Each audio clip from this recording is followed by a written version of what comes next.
It's time for you to let it all go. Catch the waves as they're rolling in. Reach up higher and go follow the sun. Good morning. As I'm sure most of you are aware, yesterday a lot of documents were released pertaining to Bryan Kohberger and the Idaho 4 case. Ashley Banfield covered this last night on News Nation. Now, I present a question to you. Is she trying to spin a narrative with this piece that I'm about to share, or is she just misinformed? There is one thing, though, that they did not redact that I want to play for you right now, and it is so telling. It is a detail that, once again, sent shivers down my spine. They talk about when they were in the apartment, one of the doors inside the apartment is locked. Can you guess which one? Let's roll the tape so you can hear it for yourself. I'm going to share my copy of the footage, but it's going to be the exact same thing she shared. I just want to use as little of News Nation's video as possible. Albert, the bedroom door is locked. You want us to boot it? Yeah.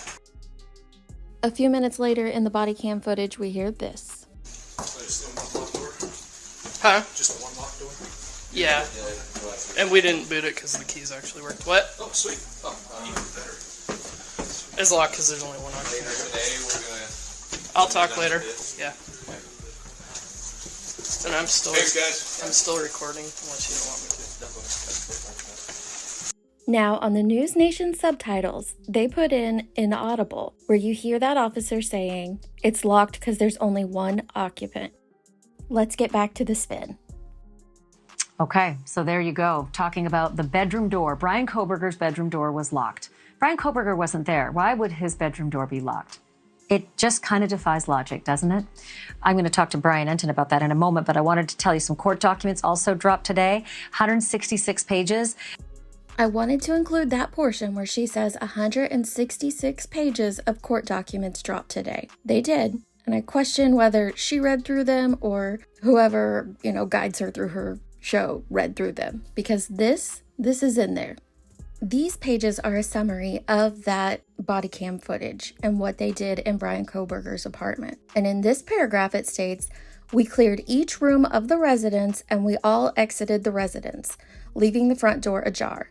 During our entry, the bedroom in the northwest corner was found to be locked, and we had to key into the room. I know based on my experience that WSU housing often secures any room in an apartment not being leased. In this apartment, there are 2 bedrooms and only 1 subject on the lease. It is for this reason I believe there was no one residing in the room and it had not been accessed by the resident of the apartment. I also observed the room appeared to have been vacuumed, cleaned, and not occupied. I advised the crime scene techs of this after we exited the apartment. We also noticed while clearing the apartment it was sparsely furnished and fairly empty of belongings, including no shower curtains in the bathroom, and the trash cans appeared empty."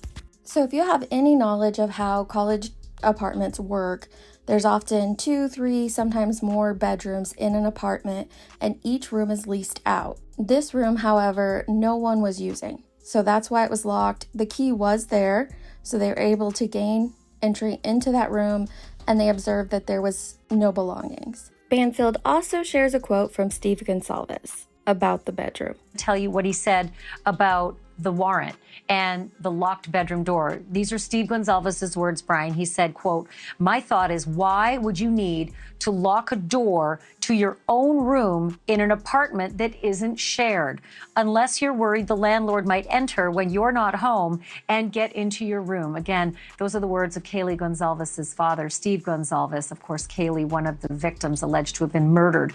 Now, I don't know who told Steve Gonsalves about the room, if it was Ashley, another news reporter, or if it was law enforcement. In my opinion, what she's trying to do here, though, is spin another little narrative. Now, it's not a big thing. He had a locked bedroom door. You might be thinking, so what that she said that? It's just more tiny pieces of misinformation that get spread around about this case. And those tiny pieces get blown into something bigger. So what do you guys think? Do you think that she just overlooked the document where it states that it was a separate bedroom? Or do you think it's intentional spin? Let me know below.